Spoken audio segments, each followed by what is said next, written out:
আগামীকাল পবিত্র ঈদ, ঈদুল ফিতর। সবাইকে অগ্রিম ঈদের শুভেচ্ছা, ঈদ মোবারক। তো আমার ঈদের কেনাকাটা হচ্ছে একটা বাগান হিসেবে এই গাছটা। এটা হচ্ছে অ্যারোমেটিক জুঁই নামে পরিচিত। এর ফুলের সুগন্ধটা প্রচুর বেশি এবং অত্যন্ত সুগন্ধি একটা ফুল। তো কীভাবে এই ধরনের গাছ টবে সেট আপ করবেন তাই দেখাবো। ঈদ মানে আনন্দ, ঈদ মানে খুশি, কিন্তু এবারের ঈদটা ততটা আনন্দের হচ্ছে না, কারণ কিছুদিন আগে আমাদের দেশে ঘটে যাওয়া লঞ্চ দুর্ঘটনা সবাই হয়তো দেখেছেন যে কীভাবে লঞ্চে বাবা এবং ছেলে চাপা পড়ে জায়গায় মারা গিয়েছে। সারাদিনের কর্ম শেষে মানুষের একটু আশা পাওয়া থাকে যে ঈদের দিন বাড়ি পরিবারকে নিয়ে কাটাবে, কিন্তু আল্লাহ তাদের ভাগ্যে সেই আশা পাওয়াটা রাখলো না, তারা আর বাড়ি যেতে পারলো না। তো যাই হোক, তাদের রুহের মাগফিরাত কামনা করি এবং যারা যেখানে আছেন অবশ্যই সাবধানে থাকবেন এবং সুস্থ থাকার চেষ্টা করবেন।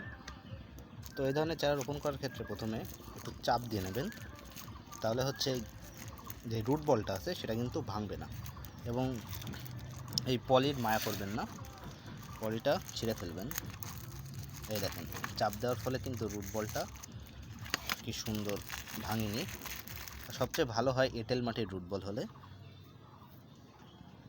এরপর টপ থেকে কিছু মাটি আলগা করে নেবেন। এই দেখেন, পাশ থেকে দেখে নেবেন যে কোন পর্যন্ত রুট বলটা যায়, সে পর্যন্ত নিয়ে এই পর্যন্ত মাটিটা আলগা করে নেবেন। এই যে দেখেন, আমি ভিতরে কি সুন্দর একটা গর্ত করে নিয়েছি। এবার এর ভিতরে সমান করে রুট বলটা এই যে বসিয়ে দিলাম।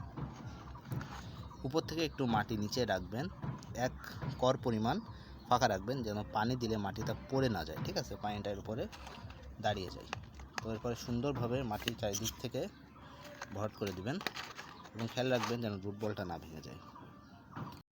এই দেখতে পাচ্ছেন, আমি কিন্তু উপর থেকে 1 কর পরিমাণ বা তার একটু বেশি পরিমাণ ফাঁকা রেখেছি, যেন পানি দেওয়ার সময় মাটি সহ পানিটা বাইরে পড়ে না যায়। তো এইভাবে আপনারা একটা গাছ রোপণ করবেন। তো আবার সবাইকে বলি ঈদ মোবারক, অগ্রিম ঈদের শুভেচ্ছা।